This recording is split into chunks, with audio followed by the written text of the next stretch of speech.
Coming up on the Frickin' Frack Show, better known as the Nice Guys on Business. So the first thing we talk about in the new year is bedwetting. Right. Yeah, bedwetting.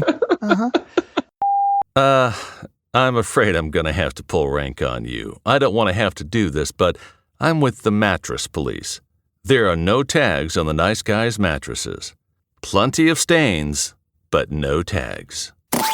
Need an education on how to grow your business? The Nice Guys are here to help. Learn about great customer service, networking, and how just being nice can help you prosper. Now, here are your hosts, Doug Sandler and Strickland Bonner. Nice Guy community, welcome back. Mr. Doug Sandler on the other side of the microphone. My name is Strickland Bonner, and Happy New Year to you all. Strickland, Happy New Year 2017. Well, we did have one other episode, but it was an interview show. So today it is a full-blown You Just Get Us Day. So if this is the first time you've ever tuned into the Nice Guys on Business podcast, welcome to the show. Have a 2017. Make a change in 2017. Listen to us every day. Do you think that people actually think about when 2017 and a new year rings in? Okay, well, what actual things am I going to do differently? I'm going to tune into a bunch of new podcasts and to get our learning on, and they somehow stumble onto our podcast. Possibly, and if they heard the first episode yesterday, like of the new year, then they may have already unsubscribed after you talked about your bedwetting. Yeah. So the first thing we talk about in the new year is bedwetting. Right. Yeah. Bedwetting. Thanks, Doug. We really appreciate you bringing that up. Bedwetting.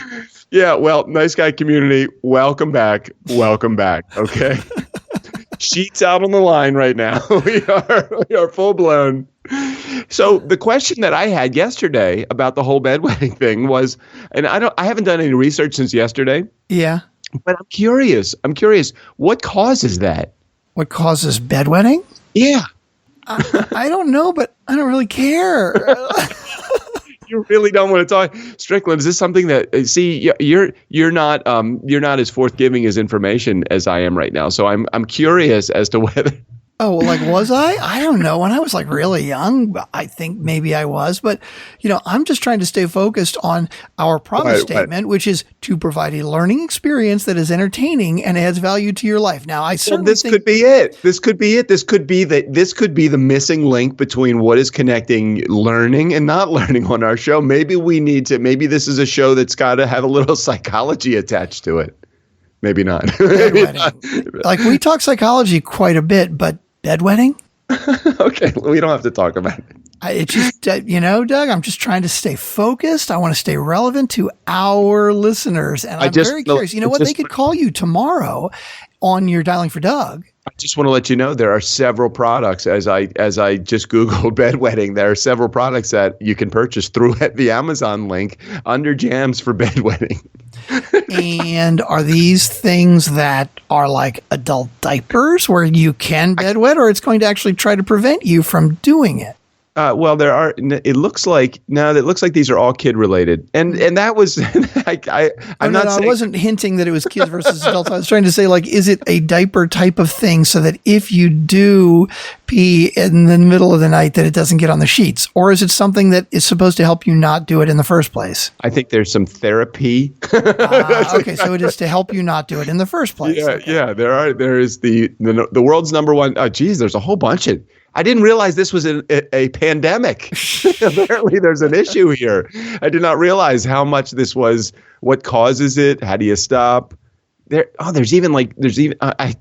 that's fine. Let's not get into this. I don't even know how did this even start to begin with? I just don't know what relevance it has to our listeners. I honestly have no idea how it started. You brought it up yesterday on the show. Nice Guy community, if you're tuning in and you're listening, this is not an episode about bedwetting. We promise. We have so many other things that we want to talk about, but it is an interesting topic. Interesting to you? Maybe. I don't think so. If you, listener, are interested in bedwetting, you can call Dialing for Doug tomorrow night, which is Wednesday, between 5 and 6:30. His number, 410-340-6861. You can call and talk to him about anything at all, including bedwetting. Yeah, or you can tell us, or you can tell him, hey, Doug, I would love to hear more about bedwetting on the show. Or, Doug, what the hell are you thinking? Why did you even bring up bedwetting on the show? Hey, Strick, I noticed going into the new year that you have a whole bunch of new Steve-O intros. I do. Wow. You like those? I got a bunch new that everything for this week is going to be all new. And I've got like 15 of them. I love Steve O'Brien. And half of them were improv too. I love that. No, I love it, and I love that he actually is a little bit more explicit in his intros and outros as well. One of the ones that he did that I think was on an episode last week, one of the intros was he did a Wizard of Oz. There's no place like home. He sounded like an English guy doing.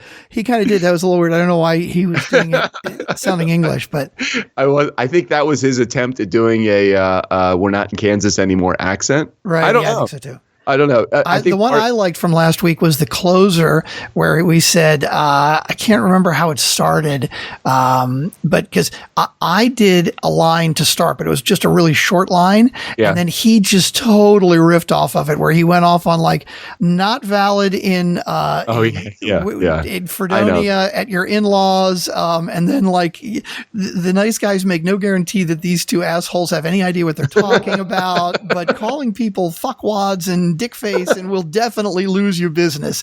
So you should just wish in one hand and shit in the other and see which one fills up first. I mean, all of that was improv. That was improv? Oh, that was great. That was great. Thing. Tiny line, and he went off like Robin Williams or something on the whole rest of it. And it was so good, I had to leave it all on. I love it. If you tune in for nothing else when you tune into the Nice Guys on Business podcast, listen to the Steve-O intros and listen to the Steve-O outros. He usually does a couple going out. I don't know what they call them. Like you have a bumper and then bumpers, an outro. Yeah, the intro and the outro. Yeah. So excellent That's job. What he does. There was one where he says, "Hey, this is Steve O'Brien. This is one of the only podcasts that I actually provide the voice for and actually listen to." And then he improved. He said, well, I listen to my intro and outro. Everything in between is just blah, blah, blah, blah, blah. Yeah, he's good on that. And I do like how you changed it up a little bit, and you're putting a quote.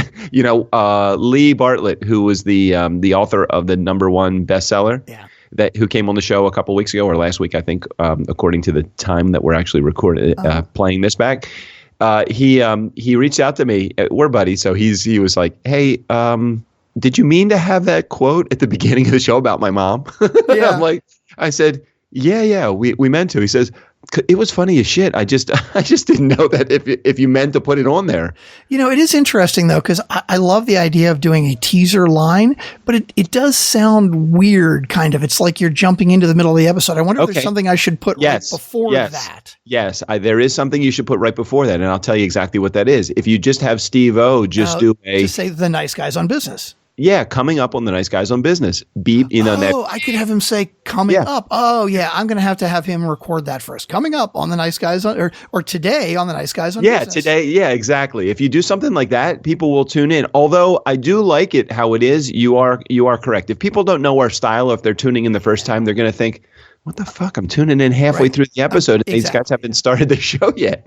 No, I like it. You're right. So let's do that. I'll have him do it today on the Nice Guys on Business, and then it'll just be the quote, and then it'll be Steve introducing the show, and then our music. I like it. All right. So I don't know if you know this, but we originally had planned an episode or a trip out to Seattle. Yeah. I was going to ask you about this. Okay. So, is that one of the things on your list? No, I totally forgot about it until you just mentioned it just now. Let me just say one word: bedwetting. Okay. That'll be my safe word. Not a good safe word. Okay. Anyway, so we were planning on going out to Seattle in the middle of January, and then they discovered that they didn't have enough budget to bring me out, and then I said, hey, but Strick's going to come too. So then I guess they thought maybe they were responsible for paying for your way out there also. But anyway, I didn't want to cloud it at all. So I just was kind of listening to the conversation and what our contact out there had to say. And she ended up saying, well, we can't bring you guys out because it's going to cost a little bit more. But would you be interested in doing a webinar for us? And I think that I picked up the conversation with you at that point, and I said to you, hey, let's take whatever they're going to pay us and let's do a live episode. Yeah. Let's, we'll have a live episode, not just a live episode, meaning that the episode will be aired immediately, but it will be aired on video for their attendees who I think they usually have like 30 or 40 attendees that attend their meeting that we were going to be flown out there and do. But let's do a live episode. So I presented that to her. I'm waiting to hear back from her right now to see if that's something that they'll go for. How cool would that be for us to do a live episode though? Oh, so she hasn't gotten back to you about it yet? No, I'm waiting to hear. Why you sound disappointed? No, because I know you mentioned that to her. Like, I thought it was like 2 weeks ago or more. Did you know that I don't know what the word is. There's actually a medical term for bedwetting. There's a medical term. It's ENURESIS. You are really obsessed with the bedwetting today, aren't you? You just can't get away from that. It's on my screen. I can't get rid of it. I can't. Wow. I'm glued to it. Is that like an earworm when a song gets stuck in your head? Apparently, Doug has bedwetting stuck in his head. I hate that. What are those songs for you? Even some of the songs, like I did an event last week, and there was just the entire party as I am playing every tune, and it was for older teens, so they were like it was like a Sweet 16 type of audience that was there. All they wanted to hear was rap, and I fucking hate rap, and you can't even dance to rap. Interesting, when you are 16 to 20 years old, anywhere you go, what else goes with you, Strick? Your phone. Literally, I had 50 people standing on the dance floor, singing the song, dancing to rap, with their phone right in their face. I'm like, are you fucking going to interact with anybody here? I wanted to say, put your phone down and step away from your phone. It's hard. Now, your girls are 16, right? Yeah. Everywhere they go, does their phone go? Sure, yeah, pretty much. And is their phone always in their face? No, not so much. Not all the time. I don't get it. I'm like, where is the interaction? It kind of was, at some point it was, now again, it's fine for me. I'm just a guy playing music. It should be none of my business at all. But God, get your phone out of your fucking face. It was so irritating to me it's like, is there no, they're interacting with each other. I think they're texting each other. I don't know what they're doing. They're snapping. What are they doing? Well, it's interesting. I saw an episode of this show called Adam Ruins Everything the other day. Okay, I don't know what that is. Yeah, he's a guy that he basically debunks lots of different things. And one of the things he talks about is like, hey, the internet is killing interaction between people, right? Okay. And he basically said, look, it's bullshit, right? I mean, the internet is creating connections between people. It's just in a different way. Yeah, it's what we're not used to. And he went back. What's really interesting is he went back in history. Exactly the same thing was said about the telephone. It was said about the telegraph, and it was said about newspapers when they first came out. Like, there's comments about where people are like in the 1800s, they're like, we used to sit around and talk to each other, and now we just stand with papers in front of us reading the news. We used to talk about the news. Nobody interacts. And even with the telegraph, it's like, why would you need to get a message to somebody instantly? I can send them a note and they'll have it tomorrow. What's the big deal? Why is everybody in such a rush? They can have it tomorrow. Right. Yeah, it's true. It's just not what I'm used to. And it's not what we're used to. It's not our generation. So I don't know if my son always has his phone in front of him, but I don't. Maybe that's what he does also. I don't think my daughter, who is 23, is as into her technology as my son, who is 20, is into. Mm-hmm. It's just funny to kind of watch it. It is different. It's different than what I'm used to. So I shouldn't be irritated. I should be happy that they're interacting. The kids wanted to hear the music that they wanted to hear. So oftentimes they will come up to me and say, hey, can you play such and such? And, I may not have, there's a million, how many songs are out there? And I have a big database of songs, but I don't have every song. Mm-hmm. So they would come up with their phone and ask me to tune into like YouTube. And I'm like, I know I don't have the ability to download a song instantly, and I can instantly download a song, but I need to hear it. I wanted to mix in with the next song. They didn't care about that. They really just wanted to hear what they wanted to hear. So I just it was like, okay, I'm here and I'm working for these people. So that's what they want. You got to give. Exactly. So I took his phone, and like every fourth song, you'd come up and say, hey, can you play this song? And I'm like, okay, sure. I'll play that song. No problem. And they made sure that they were the clean lyrics, because they were 16 to 20. So I said, it's really important that we have clean lyrics. So he looked it up on YouTube. He played the clean lyric version of the songs. And I'm like, okay, dude, if this is what you want. And they were happy when they left. It was like, this was the best party ever. And I felt like this was totally something that the jukebox could have done. Well, I'm just happy that I don't do bar business anymore. It's all good. I do mostly weddings and corporate, so that's all good. Nah, this was like a Sweet 16-esque style party. So it was a slightly different than what I'm used to. But, again, I still have to be very in tune to what my audience is looking for. I'm just not used to an audience that literally would have their phone. Every kid on that dance floor had a phone in their face, dancing in a pile with other kids, but their phone was 6 inches from their nose. And everybody's got an iPhone. What the fuck? Is there any other phone other than an iPhone? I mean, even I am saying that now. Well, apparently with the interviews that you've done, no, there's not, because I had no idea how prevalent iPhones were. I mean, I've always been a Droid guy, but it is ridiculous. I mean, 19 out of 20 of the interviews you do, they've got iPhones. But can we talk about something more important, more interesting? Not going to be bedwetting, right? Not bedwetting. No. 2016 goals. One of the goals that you laid out for us was with the Amazon.com link. Yeah. Right? That listeners, for those of you who don't know, if you go to our show notes, there's a link that says Amazon.com, shop on Amazon.com. It takes you right to Amazon, and it basically tells Amazon that you got there through us. We get a little commission. It doesn't cost you anything extra. It doesn't change your shopping experience at all. Helps support the show. We really appreciate it. Go to the show notes whenever you're shopping Amazon. Click on the link. Bookmark it. We get a little commission. We really appreciate it. Anyway, we wanted to see if we could make $100 in commission over the last year, which I don't think is such a huge, audacious goal. No, I don't think that's a pretty big. I was quite sure. I think when we mentioned it about a week or two ago, we were at like $68 or $70. I think, and then we decided together that it would be very challenging based upon our track record to get to 100. But I said, let's throw it out there as a goal. Well, over the course of the year, we made it to $79.97, which is actually, it's only $20 away. It's pretty close.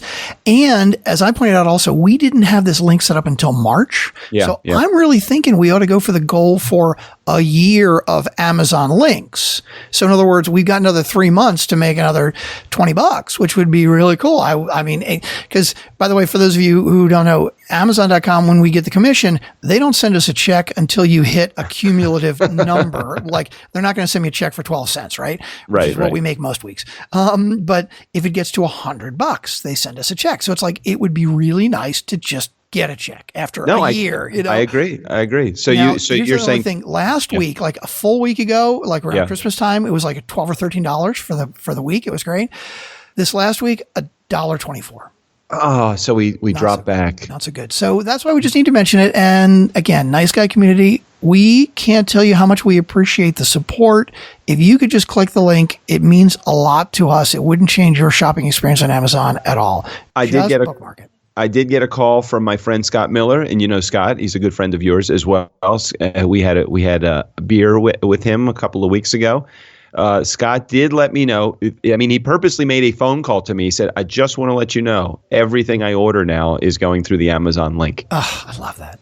We appreciate and Scott is in the home improvement business. He said, "You'll see another fan because I've already ordered it." So have you seen the other fan yet? Have you seen it? I've not seen a second fan yet. No. Yeah, there will be a second single speed fan that you will see. And he's like, anything I can buy, anything that I buy through Amazon, I already have the link. It's on my desktop. So nice guy community, in case you're curious how to do this, how to take action on this, just cut and paste the link that we have and put it on your desktop. Whenever you order through Amazon, we all order through Amazon. Whenever you order through Amazon, all you need to do is just use the link. That's simple. That's easy. So I don't think we ever got to the promise statement, which is to provide a learning experience that is entertaining and adds value to your life. That's it. Simple. We're going to keep doing that in 2017. We're going to add value. I think this is good. What subjects did we decide that we were talking about today? I know that we had a bunch of them, and I can't remember any of them because you wrote them all down, didn't you? Overcast and iTunes and the 2017 goals. Now, I know there is instructions that when the podcasters that tell you to do it right, they say, don't ask too many things of your listeners in the same show, right? Like do one big thing. Don't ask for like 3 or 4 or 5 things. So we're not going to mention subscribing on iTunes or recommending us on Overcast because we really want you to use the Amazon link. We'll talk about that on Thursday, but Yeah. We have 2017 goals also. Oh, well, did we reach any? I don't know. Did we talk? Aren't we going to set some for 2017? Well, should we have this conversation right now? I mean, yeah, I would love to set some goals. I haven't actually written down any goals for the podcast. Well, this is the third day of the new year. This is the time when you talk about the new goals, and I haven't written any down either. But I mean, I don't know, because if we don't do it on this show, then we're looking at next week. I'm getting out my piece of paper and I'm about to write down some goals I'm ready. Let's do it. I think this is important. If you could have the ultimate experience through our podcast, and the goal can't be I just want to have more, because as we discussed in last week on one of the episodes, more is not a very good goal. It's definitely not measurable, and you never know if you get there. So let's not just set it as more. What would be some of the things that we would like to reach? I know one goal that I would like. Almost as sure as I can say any other goal for anything that we're doing, and that would be I want to achieve 40,000 downloads in a month, and I want to be able to do that within the first 90 days of the year. It looks like, based upon where we were, I think in the month of December, I think we peaked just over 37,000 downloads, which is 37,000, yes. And change, right? And change, yeah. Okay. And the month before that, I think we did 35. And the month before that one, we did like 39, right? October, we were only about 750 short of 40,000. Yeah. In November, we dropped. We were back down to 35,000. And then we went back up. 37,000. Yeah. Okay. So I think it's very realistic for us to think about the first 90 days to get 40,000 downloads. I think we had a 40,000 download celebration the same month that Amazon ticks over $100. How great would that be? It's a good plan. I like it. Okay, that's a good start. Okay, so 40,000 downloads. Mm-hmm. All right, so I'm writing that one down. 40,000 downloads. All right, $100 Amazon. Okay, and those are both pretty easy goals. I think those are definitely. All right. So then, what are some of our reach goals? Oh, you know what's going on at the end of January? We have the interview with Gary Vaynerchuk. Oh my gosh, that's going to be amazing. And we need to get questions from people, although we don't want to ask too much of our listeners all at once. I know we won't ask anything about that today, and I'll reach out through the Nice Guy community page. I don't want to give you any instructions, but niceshortcut.com if you do happen to stumble upon that. Strick, how do you do that? I don't know how you really focus on just doing one thing. We have a lot to talk about. How can you not promote the Facebook site and the Amazon? We can talk about it. We just don't want to. We don't want to talk too much. We don't want to ask too much of our listeners in a single show. You don't want to ask them to do 5 things, because then they'll end up doing nothing. Yeah, that's true. That's true. Any of the information, of course, if you just need any more info or you want to try to investigate this more, most of the stuff that we talk about is pretty much in the show notes. So if you do coincidentally want to drop into the Nice Guy community, just click on the show notes. It's right there. Anyway, what was I? Oh yeah. So part of what we're going to do with getting Gary on the show, it's going to be really cool. And just so you know, Strick, I sent him a gift also. Okay, good. What'd you send him? I did. I sent him. There's a store in. Hold on. Let me get the bag. Let me get the bag here. There's a store in Potomac. I'm sorry, in Bethesda, Maryland, called Sugarfina. It's like a high-end candy store, and they had these liquor-flavored jelly candies. They were actually, it sounds kind of gross, but they were really cool. And I sampled one of them and they tasted really good too. So I sent him a little 3-pack sample from us. So, is Gary a drinker? I don't know. Well, it doesn't, they did family owned like wine.com or something like that. Oh, really? I don't know. Hold on a second. I got to look it up. You gotta talk. I wanted that's his, I know, you know who would know, Rosario Smyrny. Oh yeah. I think I told you this when I posted on Facebook that Gary Vaynerchuk is coming on the show on January 30th. Within about 10 seconds of me putting that post up, I got a call from Rosario. He's like, no fucking way. Yeah, I'm like, Anna too. Anna, our production assistant, Anna Nygren, she's like huge Gary V fan. Yeah. Yeah. Let me see what Gary V what his business is. I know he's a marketing guy. I mean, I know that he's a huge into marketing, but I think that his background is in, well, Russian businessman Gary Vaynerchuk has an estimated net worth of $10 million in 2012. That probably means he's like $100 gazillion now. Mm-hmm. Yeah, I think I don't know what his original wine library TV. I don't know. I'm sure that there's going to be a million people that'll go, what the fuck like I got a was it through Facebook where Sean Carpenter said, I can't believe you don't know who Jerry West is? Oh, yes. Do you know who Jerry West is? No, but I'm not a sports guy either. I mean, I have no idea. I'm totally not a sports guy. I'm a music guy.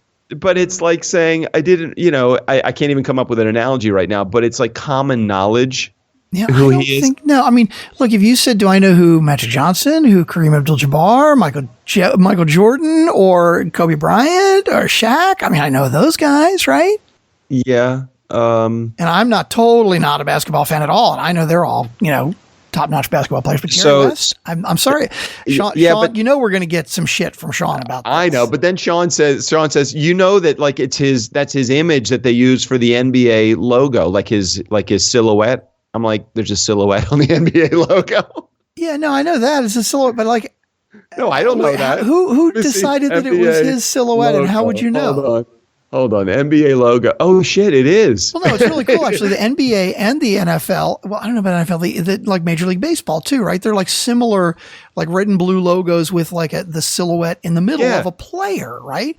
Yeah. But so it says. All I did was I just Googled NBA logo, and what came up is Jerry West. Really? In particular, yeah, it's his silhouette that's used as the NBA logo. Now, Sean Carpenter, I'm gonna call bullshit on this for a moment.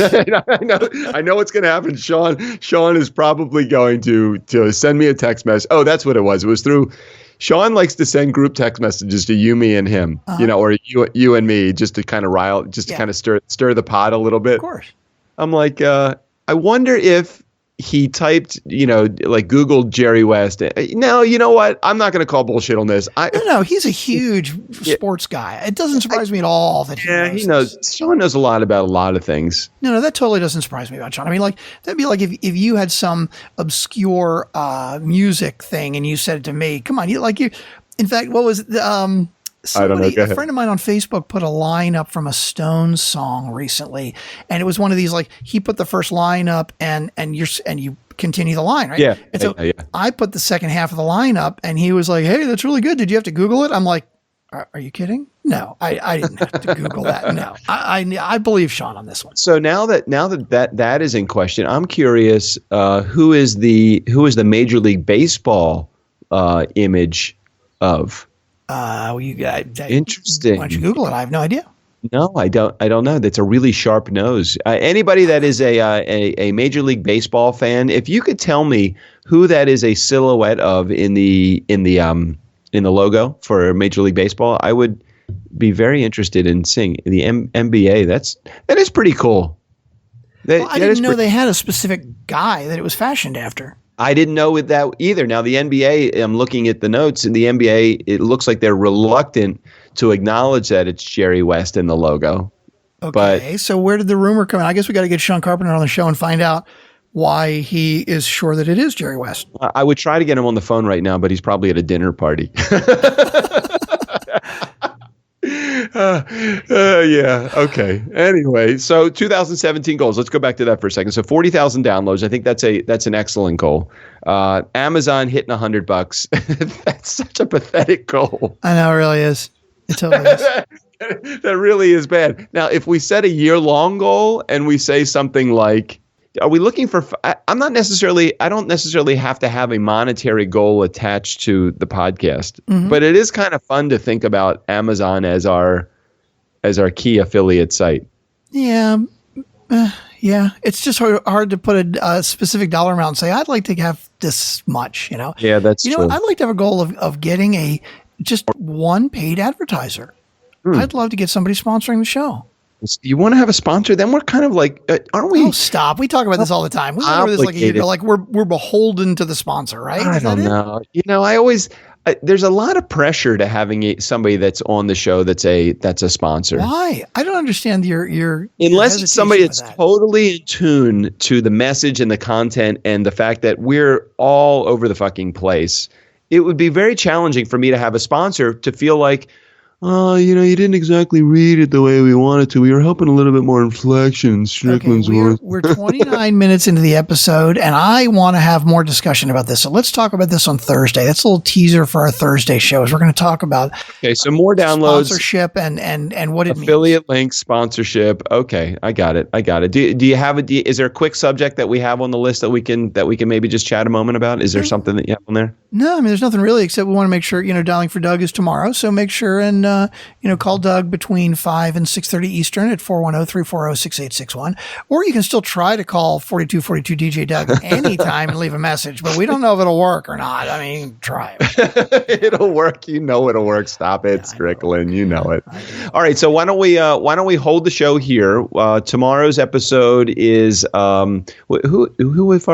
is tomorrow Steve or is tomorrow Ryan? No, Danielle Tate. Right. Oh my gosh, great interview tomorrow. Miss not Mrs.now.com or something like that, right? Isn't that what Yeah, Miss. Yeah. Mrs.com. Yeah, we had a really a wonderful week, chock full of entertaining and knowledgeable guests. I think everybody will love. You did love Ryan's interview yesterday, Danielle tomorrow, and then Steve on Friday talking about video marketing. Lots of good stuff. So tune in. Make sure you're listening to the nice guys often and recommend often. I can't give you any more instructions. Now I feel really hesitant to even tell people what to do. I know we've told them so many things now, and now they're not going to do any of them. All right. What do we do? Can we got to figure out, okay, we really have got to, that's another thing we need to have more of. Yeah. What's that? Focus? Nah, why would we want that? No, we got to focus on our interview shows. Those are good. I like those. I agree. Okay. All right. So should we get out of here for now? Yeah, let's hop on out of here for now, and we'll tease tomorrow or Thursday's show. We're going to talk about sponsorship and the responsibility entailed within. Okay, excellent. All right, Steve O'Brien, go ahead and take us out of here. For the Nice Guys on Business, I'm Steve O'Brien. Fill up your week with the Nice Guys. The Nice Guys on Business are publishing 5 episodes a week. My master plan is working.